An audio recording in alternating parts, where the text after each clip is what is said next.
Bismillahirrahmanirrahim. Assalamualaikum warahmatullahi wabarakatuh. Sahabat yang beriman, pernahkah kalian mendengar tentang perdebatan antara pemuda muslim dengan seorang pendeta yang melontarkan 22 pertanyaan yang tak masuk akal? Dan jawaban si pemuda muslim menjadi sebab masuknya sang pendeta dan jamaahnya bersyahadat. Ini adalah sebuah kisah nyata seorang pemuda muslim yang tinggal di Amerika. Kisah ini terjadi pada tanggal 22 Februari 2006. Semoga Allah memberi kita kekuatan dakwah seperti pemuda ini. Ada seorang pemuda Arab yang baru saja menyelesaikan bangku kuliahnya di Amerika. Pemuda ini merupakan salah satu seorang manusia yang diberi nikmat oleh Allah berupa ilmu tentang agama Islam. Bahkan ia mampu mendalaminya. Selain sebagai seorang pelajar, ia juga seorang juru dakwah Islam. Ketika berada di Amerika, ia berkenalan dengan salah seorang Nasrani. Hubungan mereka akrab. Keakraban pemuda Arab itu dengan seorang Nasrani dilandasi harapan semoga Allah memberinya hidayah untuk masuk Islam. Pada suatu hari, mereka berdua berjalan di sebuah perkampungan di Amerika dan melintas di depan sebuah gereja yang terdapat di kampung tersebut. Si Nasrani akan memasuki gereja tersebut dan meminta agar pemuda Arab itu turut masuk ke dalam gereja. Semula pemuda Arab tersebut keberatan dengan permintaan temannya itu. Namun karena ia terus didesak, akhirnya pemuda itu pun memenuhi permintaan si Nasrani itu. Lalu masuklah ia ke dalam gereja dan duduk di salah satu bangku dengan hening, sebagaimana kebiasaan mereka. Ketika pendeta gereja itu masuk, para hadirin serentak berdiri untuk memberikan penghormatan. Di saat itu, si pendeta agak terbelalak ketika memandang para hadirin. Ia pun berkata, "Di tengah kita ada seorang muslim. Aku berharap ia keluar dari sini." Pemuda Arab itu tidak bergeming dari tempatnya. Pendeta tersebut mengucapkan perkataan itu berkali-kali. Namun ia tetap tidak bergeming dari tempatnya.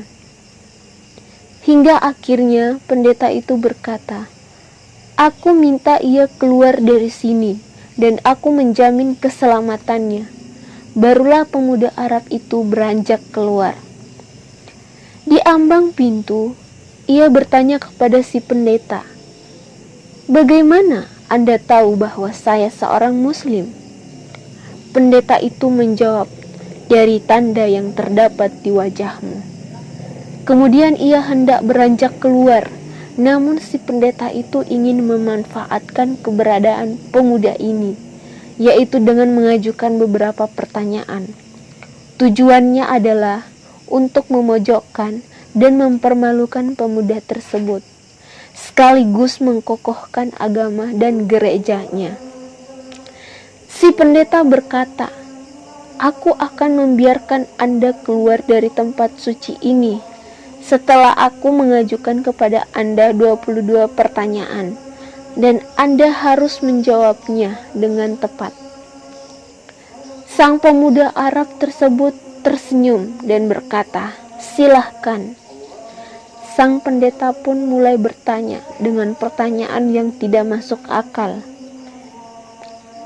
"Sebutkan satu yang tidak akan ada duanya, dua yang tidak akan ada tiganya, tiga yang tidak akan ada empatnya, empat yang tidak akan ada limanya, lima yang tidak akan ada enamnya, enam yang tidak akan ada tujuhnya, tujuh yang tidak akan ada delapannya, 8 yang tidak akan ada 9-nya, 9 yang tidak akan ada 10-nya, sesuatu yang bernilai 10, 11 yang tidak akan ada 12-nya, 12 yang tidak akan ada 13-nya, 13 yang tidak akan ada 14-nya. Sebutkan sesuatu yang dapat bernafas namun tidak mempunyai roh. Apa yang dimaksud dengan kuburan berjalan membawa isinya? Siapakah yang berdusta namun masuk surga? Sebutkan sesuatu yang diciptakan Allah namun dia mencelahnya. Sebutkan makhluk yang diciptakan Allah dengan tanpa ayah dan ibu. Siapakah yang tercipta dari api? Siapakah yang diasap dari api? Dan siapakah yang terpelihara dari api? Siapakah yang tercipta dari batu? Siapakah yang diasap dengan batu? Dan siapakah yang terpelihara dari batu? Sebutkan sesuatu yang diciptakan Allah dan dianggap besar. Pohon apakah yang mempunyai 12 ranting? Setiap ranting mempunyai 30 daun. Setiap daun mempunyai 5 buah. 3 di bawah naungan dan 2 di bawah sinar matahari. Mendengar pertanyaan yang aneh yang dibuat-buat tersebut, pemuda itu pun tersenyum. Dan senyumnya mengandung keyakinan kepada Allah. Setelah membaca bismillah, ia berkata, 1 yang tidak mungkin ada duanya ialah Allah. 2 yang tidak mungkin ada 3-nya ialah malam dan siang. Allah berfirman, dan kami jadikan malam dan siang sebagai 2 tanda kebesaran kami. Quran Surah Al-Isra ayat 12. 3 yang tidak mungkin ada 4-nya adalah kehilafan yang dilakukan Nabi Musa ketika Khidir menenggelamkan perahu, membunuh anak kecil, dan ketika menegakkan kembali dinding yang hampir roboh. Quran Surah Al-Kahfi ayat 71 sampai 82. 4 yang tidak mungkin ada 5-nya adalah 4 kitab samawi, Taurat, Injil, Sabur, dan Al-Quran. 5 yang tidak mungkin ada 6-nya ialah salat 5 waktu. 6 yang tidak mungkin ada 7-nya ialah jumlah hari ketika Allah menciptakan makhluk. 7 yang tidak mungkin ada 8-nya ialah langit yang berjumlah 7 lapisan. Allah berfirman, yang menciptakan 7 langit berlapis-lapis. Quran Surah Al-Mulk ayat 3. 8 yang tidak mungkin ada 9-nya ialah malaikat pemikul Arash Ar-Rahman.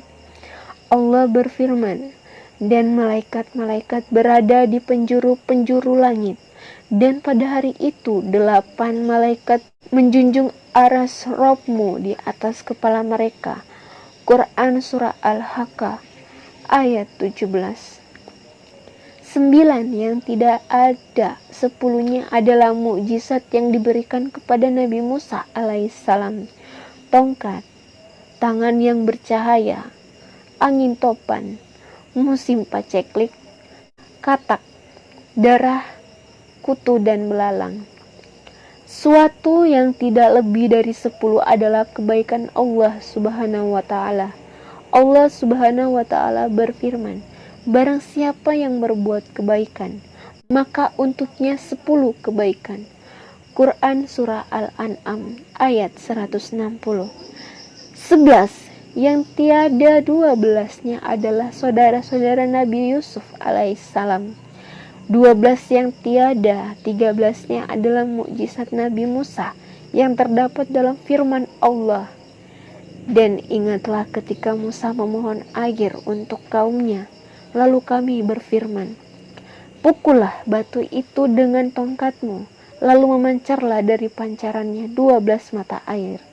Quran Surah Al-Baqarah ayat 60. 13 yang tiada 14-nya adalah jumlah saudara Yusuf ditambah ayah dan ibunya. Adapun yang bernafas namun tidak mempunyai ruh adalah waktu subuh. Allah Subhanahu wa Ta'ala berfirman, dan waktu subuh apabila fajarnya mulai menyingsing. Quran Surah Al-Takwir ayat 18. Kuburan yang membawa isinya adalah ikan yang menelan Nabi Yunus alaihi salam. Mereka yang berdusta namun masuk ke dalam surga adalah saudara-saudara Yusuf, yakni ketika mereka berkata kepada ayahnya, "Wahai ayah kami, sesungguhnya kami pergi berlomba-lomba dan kami tinggalkan Yusuf dekat barang-barang kami. Lalu dia dimakan serigala." Setelah kedustaan terungkap, Yusuf berkata kepada mereka, "Tak ada cercaan terhadap kalian." Dan ayah mereka Yakub berkata, "Aku akan memohonkan ampun kepada Robku. Sesungguhnya dialah yang maha pengampun lagi maha penyayang." Suatu yang diciptakan Allah namun tiada dia sukai adalah suara keledai. Allah Subhanahu wa Ta'ala berfirman, sesungguhnya sejelek-jeleknya suara adalah suara keledai. Quran Surah Luqman ayat 19. Makhluk yang diciptakan Allah tanpa ibu dan bapa adalah Nabi Adam, malaikat, unta Nabi Soleh, dan kambing Nabi Ibrahim. Makhluk yang diciptakan dari api adalah iblis, yang diasap dengan api adalah Abu Jahal, dan yang terpelihara dari api adalah Nabi Ibrahim. Allah Subhanahu wa Ta'ala berfirman, "Wahai api, dinginlah dan selamatkanlah Ibrahim." Quran Surah Al-Anbiya. Makhluk yang terbuat dari batu adalah unta Nabi Soleh, yang diasap oleh batu adalah tentara gajah, yang terpelihara dari batu adalah Ashabul Kahfi, penghuni surga. Pemuda Arab itu terus melanjutkan pertanyaannya. Ia menjawab pertanyaan yang dibuat dengan jawaban yang sesuai firman Allah. Walaupun pertanyaan itu disengaja dibuat hanya untuk mempermalukannya, namun pemuda itu pun mampu menjawabnya dengan tenang, hingga sampailah dengan jawaban yang terakhir. Adapun pohon yang memiliki 12 ranting, mempunyai 30 daun. Setiap daun mempunyai 5 buah, 3 di bawah teduhan, dan 2 di bawah sinar matahari. Maknanya adalah, pohon adalah tahun, ranting adalah bulan, daun adalah hari, dan buahnya adalah salat 5 waktu. 3 dikerjakan di malam hari, dan 2 di siang hari. Pendeta dan para hadirin pun merasa takjub dengan jawaban pemuda muslim tersebut. Kemudian pemuda itu pun pamit. Ketika semua sedang terbuai dalam kekaguman terhadap jawabannya, namun sebelum pergi, pemuda itu meminta si pendeta agar menjawab satu pertanyaan saja. Permintaan ini disetujui oleh si pendeta. Pemuda ini berkata, "Apakah kunci surga itu?" Mendengar pertanyaan itu, lidah si pendeta itu menjadi keluh hatinya, diselimuti keraguan dan rona wajahnya pun berubah. Ia berusaha membunyikan kekhawatirannya, namun hasilnya nihil. Orang-orang yang ada di gereja itu terus mendesaknya agar menjawab pertanyaan tersebut, namun ia berusaha mengelak. Mereka berkata, "Anda telah melontarkan 22 pertanyaan ngawur kepada pemuda itu, dan pemuda itu mampu menjawabnya. Sementara ia hanya memberimu satu pertanyaan masuk akal, namun Anda tidak mampu menjawabnya." Pendeta tersebut berkata, "Sungguh aku mengetahui jawaban dari pertanyaan tersebut, namun aku takut kalian marah." Mereka menjawab, "Kami akan menjamin keselamatan Anda." Sang pendeta pun berkata, jawabannya ialah, "Asyhadu Allah ilaha illallah wa asyhadu anna Muhammadar Rasulullah." Lantas, pendeta dan orang-orang yang hadir di gereja itu pun memeluk agama Islam. Sungguh Allah telah menganugerahkan kebaikan dan menjaga mereka dengan Islam melalui tangan seorang pemuda muslim yang bertakwa. Kisah nyata ini diambil dari Muswa ala Kisos al-Waqiyah Wallahu a'lam. Assalamualaikum warahmatullahi wabarakatuh.